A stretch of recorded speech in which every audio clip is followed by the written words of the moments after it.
In the movie Ace Ventura, there's a scene at a party where Ace pulls a musician's arm, causing him to play a wrong note. This moment was improvised by Jim Carrey.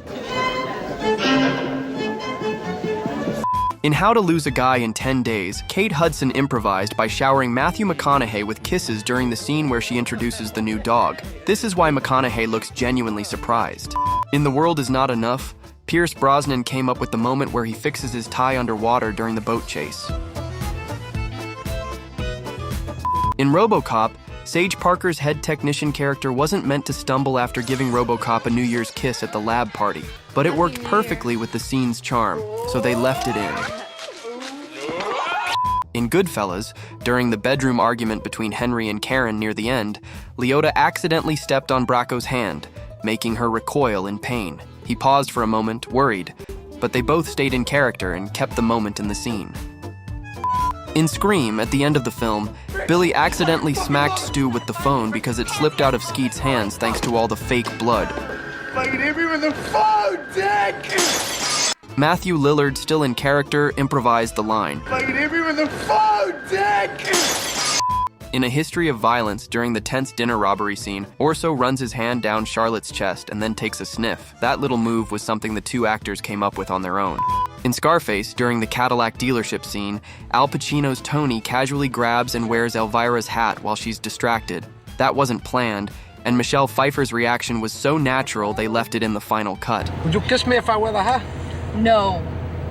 In Pulp Fiction, Samuel L. Jackson improvised flipping the table at the start of the scene, and Frank Whaley's startled reaction was completely real. They rolled through the whole thing in one take. Yeah. Say what again? I dare you. I double dare you, mother.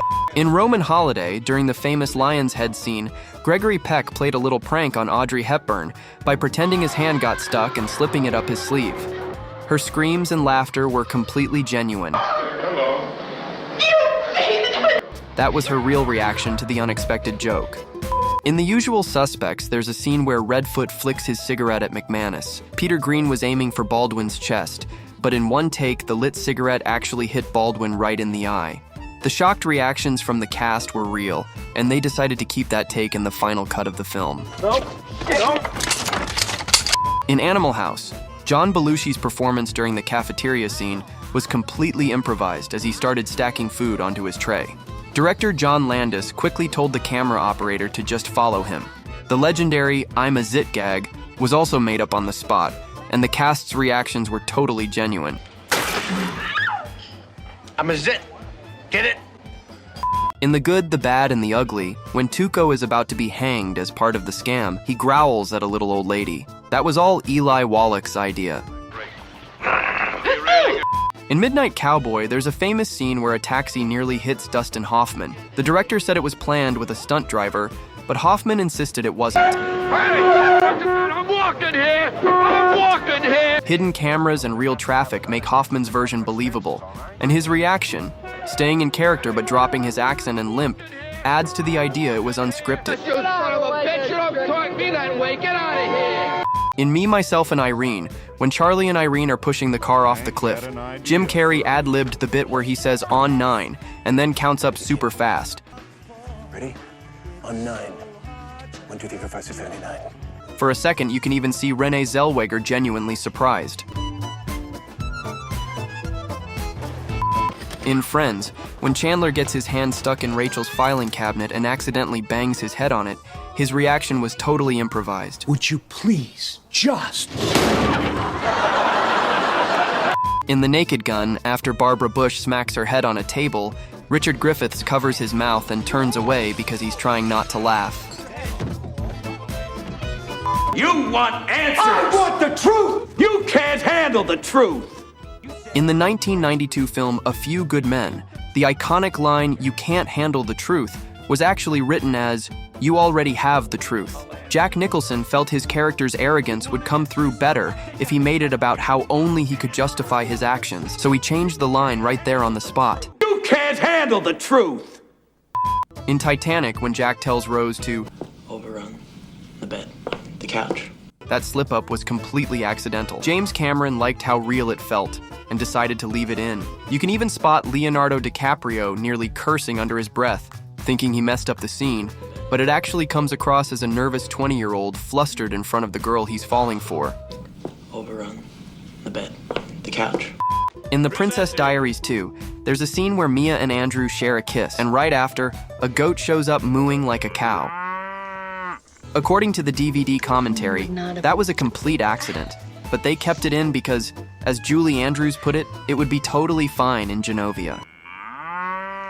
In Speed, at the start of the movie, Keanu Reeves accidentally shattered the glass on the bus door. The moment worked so well, they decided to leave it in the final cut. In This Is the End, there's a wild scene where Rihanna slaps Michael Cera after he smacks her butt at the party. That wasn't in the script. The slap was totally real and hard enough to leave Michael stunned. In Stripes, there's a scene where Bill Murray is loading a rich woman's suitcases and accidentally smacks himself right in the crotch. Oh, my balls.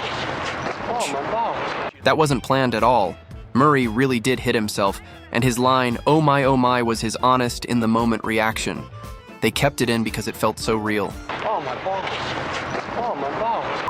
In Follow That Camel, there's a bit where Bo gets his leg tangled in the camel's harness, and Simpson shoos it away with his umbrella. That was actually improvised by Peter Butterworth, who spotted the perfect chance for a funny moment. Damn it, I'll never get used to that!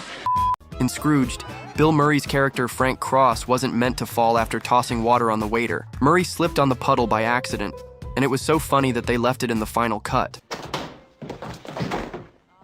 In Gentlemen Prefer Blondes, Jane Russell's pool scene was supposed to finish with a muscle man diving over her, but his leg accidentally knocked her into the water. Jane later said she wasn't meant to end up in the pool at all, but it actually worked out even better that way.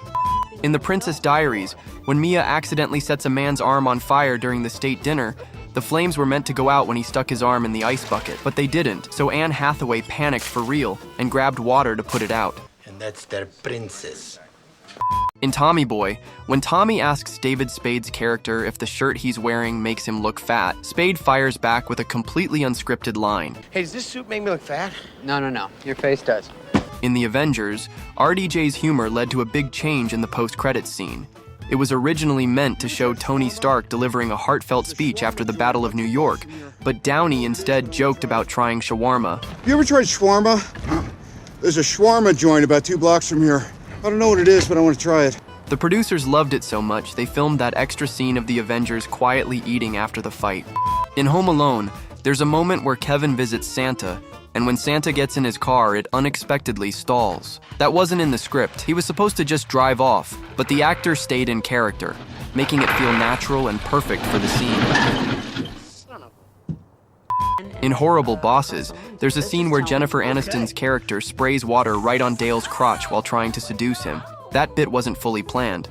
She improvised most of the scene, and Charlie Day's awkward reaction was totally real because he didn't see it coming. I'm sorry. I'm a squirter, Dale.